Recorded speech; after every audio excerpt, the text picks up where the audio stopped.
वो उस पेड़ पे ले जाता है, उस पेड़ के नीचे।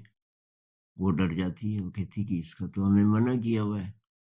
कहता है यही तो मैं बोलने आया, मना इसीलिए किया कि इस फल को खा के तुम और सुंदर और पावरफुल हो जाओगी।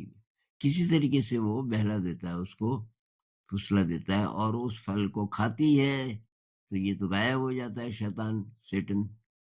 ये नहीं दिखता वहां, इसका काम हो गया।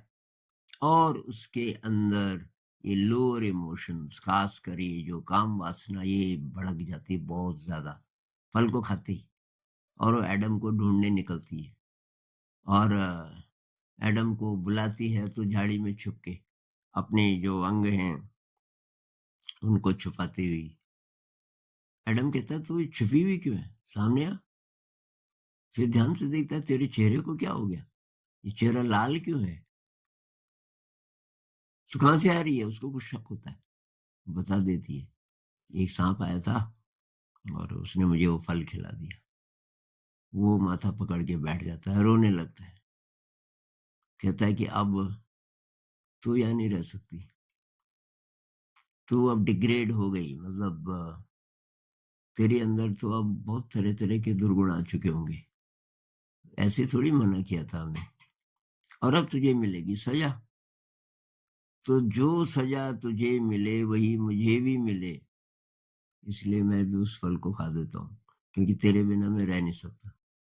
तो ये जो एडम है वो जानबूझ के उस फल को खाता है, और उसके बाद उनको की फेंक दिया जाता है इस मृत्यु लोक में, पृथ्वी में।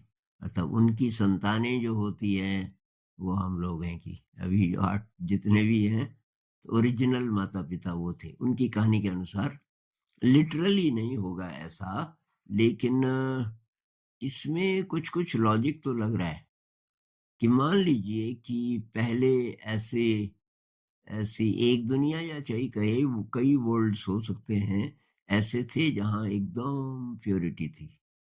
वो कहां से आए, तो जो विशुद्ध चेतना है, कॉन्शियसनेस है, जो सर्वत्र थी, अनादि थी, अनंत थी है, उसने ही खुद खुद के एक हिस्से को इसमें बदल दिया, इस मटेरियल यूनिवर्स में, मटेरियल वर्ल्ड्स में, वगैरह वगैरह।